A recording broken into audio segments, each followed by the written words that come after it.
Iran America जंग के बीच प्रधानमंत्री नरेंद्र मोदी की जनता से बड़ी अपील की। प्रधानमंत्री मोदी ने कहा कि हमें पेट्रोल डीजल का उपयोग कम करना होगा।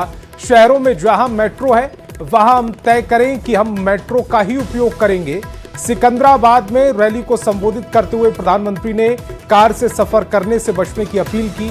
प्रधानमंत्री मोदी ने विदेशी मुद्रा बचाने के लिए विदेश में शादी या घूमने को कम से कम 1 साल तक टालने की अपील की है। साथ ही संकट के समय में दान की जगह है। लोगों से घर के किसी भी कार्यक्रम के लिए सोना साल भर तक खरीदने से बचने की भी सलाह दी है। देश के लिए जीना और देश के प्रति अपने कर्तव्यों को निभाना, वो भी देशभक्ति होती है। हमें पेट्रोल डीजल का उपयोग कम करना होगा। शहरों में जहां मेट्रो है वहां हम तय करें कि हम मेट्रो का ही उपयोग करेंगे।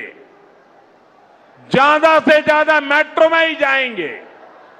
तो कोशिश करनी है कि वह ज्यादा से ज्यादा रेलवे गुड्स के जो ट्रेन होती है रेलवे की सर्विसेज से भेजें। ज्यादा से ज्यादा रेलवे गुड्स के जो ट्रेन होती है रेलवे की सर्विसेज से भेजें, ताकि इलेक्ट्रिक रेलवे होने के कारण पेट्रोल डीजल की जरूरत नहीं पड़ती है। जिन लोगों के पास इलेक्ट्रिक व्हीकल है वो भी कोशिश करें कि इलेक्ट्रिक व्हीकल का ज्यादा से ज्यादा उपयोग करें। Work from home, online conferences, virtual meetings, इनको हमें फिर से प्राथमिकता देनी है। जैसे आजकल जो विदेशों में शादियों का, विदेशों में घूमने का, विदेशों में वैकेशन पर जाने का मिडिल क्लास में कल्चर बढ़ता जा रहा है। हमें तय करना होगा कि जब ये संकट का काल है और हमारी देशभक्ति हमें ललकार रही है, तो कम से कम 1 साल के लिए हमें विदेशों में जाने की बातों को टालना चाहिए। आज दान की जरूरत नहीं है, लेकिन देश हित में हमको ये तय करना पड़ेगा कि साल भर तक घर में कोई भी फंक्शन हो, कोई भी कार्यक्रम हो, हम सोने के गहने नहीं खरीदेंगे, सोना नहीं खरीदेंगे। विदेशी मुद्रा बचाने के लिए हमारी देशभक्ति हमें चुनौती दे रही है और हमें इस चुनौती को स्वीकार करते हुए विदेशी मुद्रा को बचाना होगा। अब बिहार में विधानसभा चुनाव और राज्यसभा चुनाव के बाद अब विधान परिषद चुनाव ने सियासी पारा चढ़ा दिया। परिषद की 10 सीटों पर होने वाले चुनाव को लेकर सत्ता पक्ष और विपक्ष दोनों एक्टिव मोड में आ गए। एनडीए जहां अपने नंबर गेम के दम पर जीत का दावा कर रहा है, वहीं महागठबंधन सत्ता पक्ष के भीतर नाराजगी और अंदरूनी खींचतान का मुद्दा उठा रहा है। ऐसे में एमएलसी चुनाव अब सिर्फ सीटों की लड़ाई नहीं बल्कि राजनीतिक ताकत दिखाने की जंग बनता जा रहा है। 28 जून को बिहार विधान परिषद की 9 सीटों का कार्यकाल खत्म हो रहा है, जबकि एक सीट पहले से ही खाली है। ऐसे में कुल 10 सीटों पर चुनाव होने हैं। सबसे ज्यादा 4 सीटें जेडीयू के कोटे की खाली हो रही हैं। बीजेपी और आरजेडी की 2-2 सीट, जबकि कांग्रेस की 1 सीट का कार्यकाल खत्म हो रहा है। मई के आखिरी हफ्ते में चुनाव की घोषणा हो सकती है। निशांत कुमार और दीपक प्रकाश का उम्मीदवार होना तय माना जा रहा है, जबकि अन्य नामों पर चर्चा चल रही है। एक नजर सीटों पर। जेडीयू की 4 सीटें, बीजेपी की 2 सीट, आरजेडी की 2 सीट और कांग्रेस की 1 सीट पर चुनाव होने हैं। वहीं जेडीयू से नीतीश कुमार 30 मार्च को इस्तीफा दे चुके हैं और उसके बाद ये सीट भी खाली है। संख्या बल को देखते हुए एनडीए बेहद उत्साहित है। सत्ता पक्ष को भरोसा है कि परिषद में उसका दबदबा और मजबूत होगा। जेडीयू और बीजेपी दोनों ही अपने संभावित उम्मीदवारों को लेकर मंथन में जुट गई है। कई नए चेहरों और जातीय समीकरण पर चर्चा तेज है, तो वहीं बीजेपी का दावा है कि एनडीए पूरी मजबूती के साथ चुनाव लड़ेगा और विपक्ष को बड़ा झटका लगेगा। और 10 का 10 सीट हम लोग विधान परिषद में जीतेंगे और एनडीए के जो हमारे सभी शीर्ष नेता हैं वो मिल बैठ करके जो भी कैंडिडेट होंगे वो चयन हो जाएगा। और एक तो कुछ तो पहले से है लोग, हो सकता है उन लोगों को भी मौका मिले या नए लोगों को मिले, लेकिन उनके साथ खड़ा नहीं, उनके पार्टी के ही विधायक खड़े नहीं है। तेजस्वी के कारण, तेजस्वी के उनके काम करने के तौर तरीके या तेजस्वी की दादागिरी के कारण उनके विधायक खुश नहीं है, तड़फड़ाहट में है। तो ये उम्मीदवार तय करेंगे। अब किसको करेंगे उम्मीदवार? परिवार से करेंगे न तो पैसे के बल पर करेंगे, यही दो उनका आधार रहता है। तो उम्मीदवार तय करेंगे, विधायक उनको वोट नहीं देंगे। इसलिए नौवो जो है एनडीए के पक्ष में आएगा। वहीं आरजेडी इस चुनाव को लेकर एनडीए पर हमलावर है। विपक्ष का दावा है कि सत्ता पक्ष के भीतर सब कुछ ठीक ठाक नहीं है। उम्मीदवार के चयन से लेकर सीट के बंटवारे तक खींचतान जारी है। अभी बिहार में 10 सीटों पे एमएलसी का चुनाव होना है, जिसमें से कि एक नीतीश कुमार जी के द्वारा खाली किया गया है। बिहार सरकार के 2 मंत्री दिलीप जायसवाल जी और मदन सहनी जी कहते हैं 10 सीट पे उनके उम्मीदवार जीतेंगे। संख्या बल देखा जाए तो राजद के कोटे में 1 सीट आती है और राजद उसमें जीतेगी। ये गुंडे मवाली जैसे भाषा का जो ये इस्तेमाल कर रहे हैं कि 10 पे ये कैंडिडेट उतारेंगे, 10 सीट ये जीतेंगे, ये मंत्री के मुंह से शोभा नहीं देता है। दरअसल विधान परिषद चुनाव को राजनीतिक दल अपने अपने शक्ति प्रदर्शन के तौर पर भी देख रहे हैं। यही वजह है कि अभी से बयानबाजी, रणनीति और जोड़ तोड़ का दौर तेज हो गया है। न्यूज़ 18 के लिए पटना से आनंद अमृतराज के साथ ब्यूरो रिपोर्ट। और बिहार पुलिस में एक बार फिर से सैप जवानों की बहाली होने जा रही है। बहाली प्रक्रिया 1 जून 2026 से शुरू होगी। पुलिस मुख्यालय से मिली जानकारी के मुताबिक इस बार 15,821 सैप जवान भर्ती की जाएंगे, जिसमें पूर्व सैनिकों के साथ ही पहली बार केंद्रीय सशस्त्र पुलिस बलों के सेवानिवृत्त अर्धसैनिक बलों को भी मौका मिलेगा।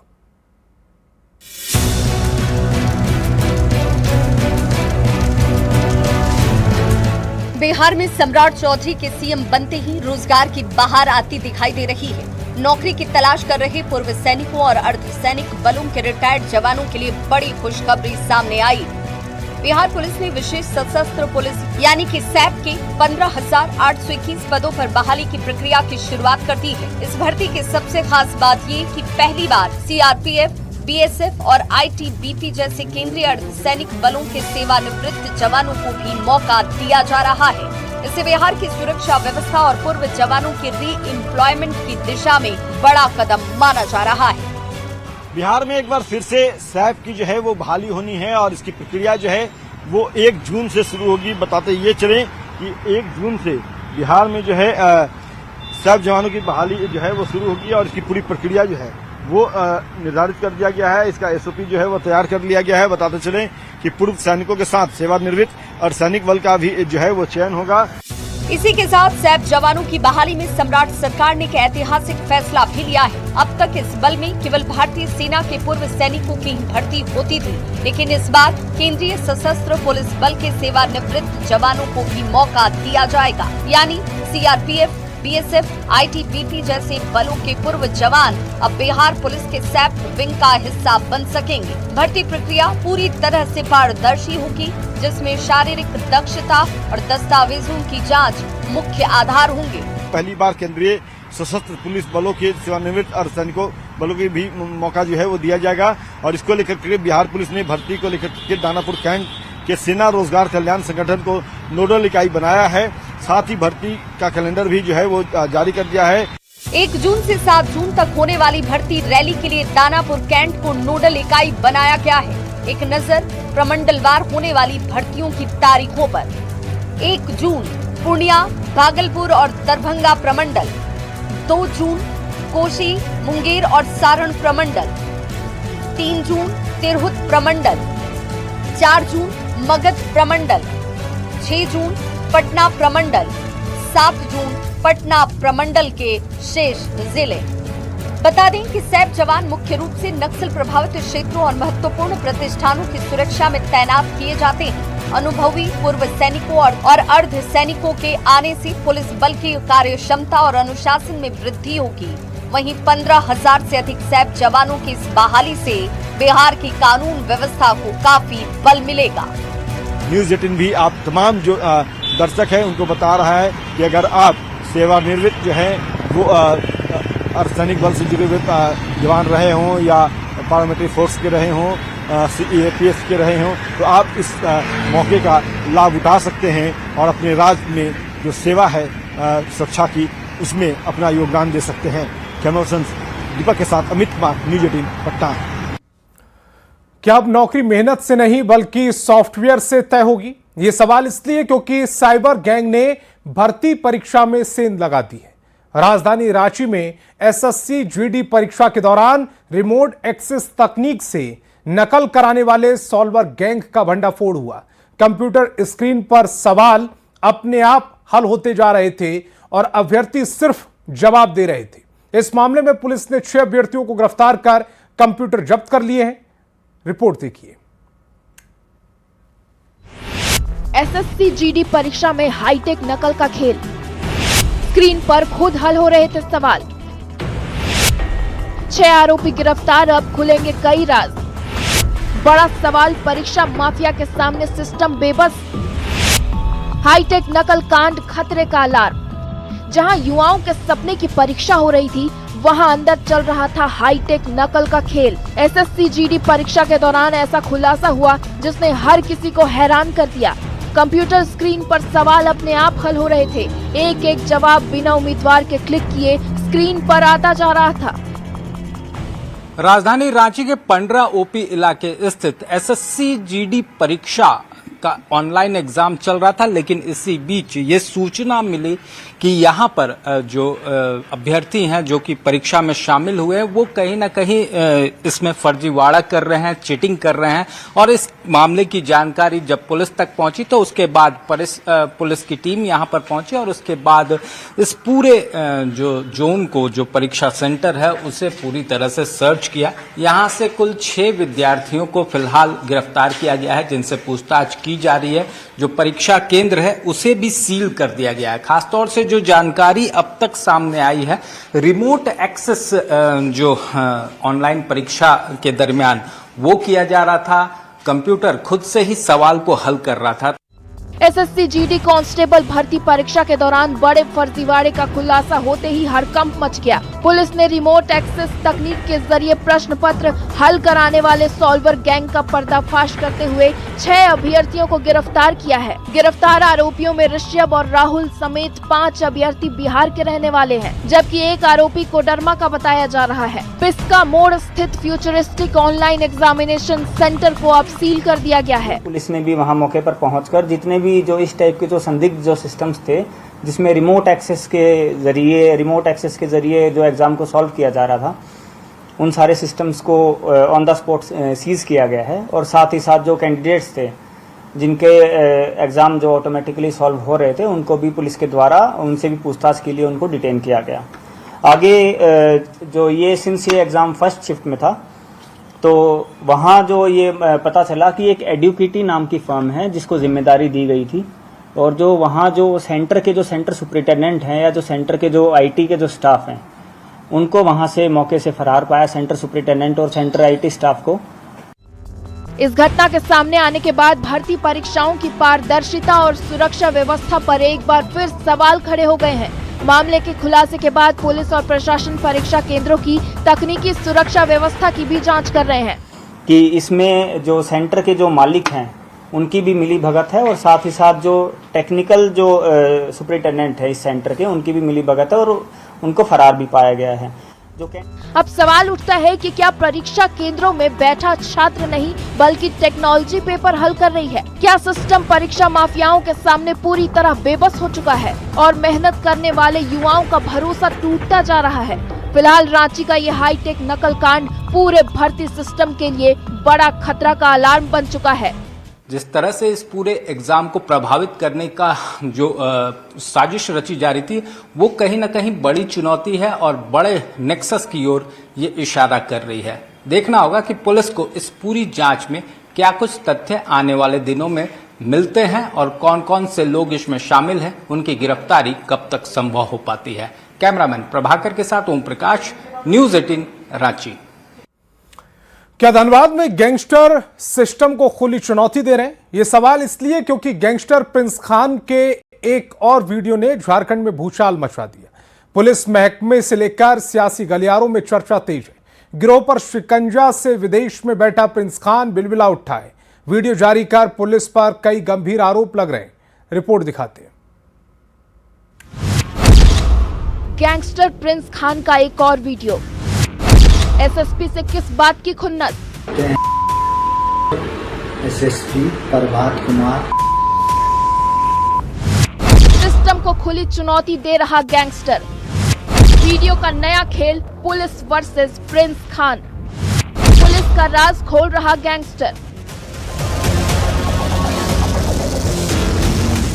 वासेपुर गैंग वॉर और अब वायरल वीडियो का नया खेल। जहां कभी गोलियों की आवाज गूंजती थी, अब वहां वायरल वीडियो गैंग वॉर का नया हथियार बन चुके हैं। गैंगस्टर प्रिंस खान का दूसरा वीडियो सामने आया है। इस वीडियो में गैंगस्टर ने पुलिस अधिकारियों पर निशाना साधा है और कई सनसनीखेज दावे भी किए हैं। उसने यहां तक दावा किया है कि धनबाद से दुबई भागने में उसकी मदद किस किस ने की। प्रिंस खान ने इस दौरान ये भी दावा किया कि उसे अपराधी किसने बनाया और किस कारण उसने धनबाद छोड़ा। कैसे उसने तत्कालीन बैंक मोड़ थाना प्रभारी को 10 लाख रुपए देकर अपना पासपोर्ट बनवाया। एसएसपी प्रभात कुमार।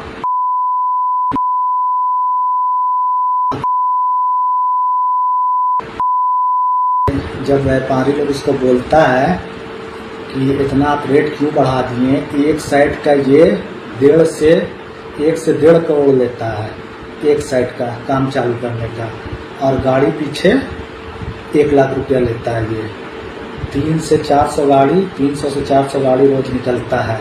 वीडियो सामने आते ही धनबाद पुलिस महकमे में हलचल बढ़ गई है। पुलिस पहले ही प्रिंस खान गैंग पर शिकंजा कसने का दावा कर रही है। हाल ही में उसके ठिकानों पर कार्रवाई और संपत्ति जब्त करने की प्रक्रिया भी तेज की गई थी।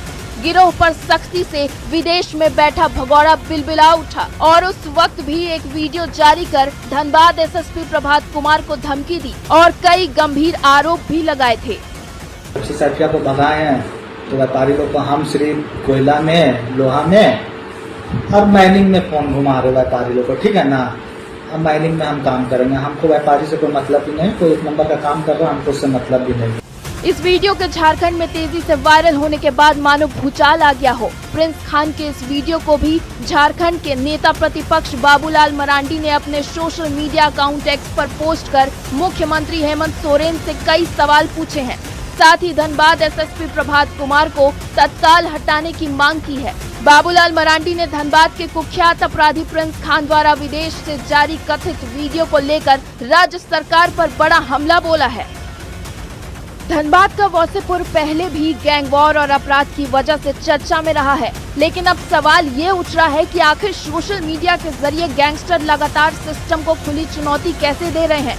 क्या ये सिर्फ डर फैलाने की कोशिश है या फिर इसके पीछे कोई बड़ा नेटवर्क काम कर रहा है? फिलहाल पुलिस वीडियो की जांच में जुटी है, लेकिन वायरल वीडियो ने एक बार फिर धनबाद की कानून व्यवस्था पर बड़े सवाल खड़े कर दिए हैं। क्या सोशल मीडिया अब गैंगस्टर का नया हथियार बन चुका है? और क्या प्रशासन ऐसे वीडियो पर सिर्फ कार्रवाई का दावा करेगा या कोई बड़ा एक्शन भी देखने को मिलेगा? इस पर सबकी नजर बनी हुई है। न्यूज़ 18 के लिए धनबाद से संजय गुप्ता, रांची से ओम प्रकाश और निरंजन के साथ ब्यूरो रिपोर्ट।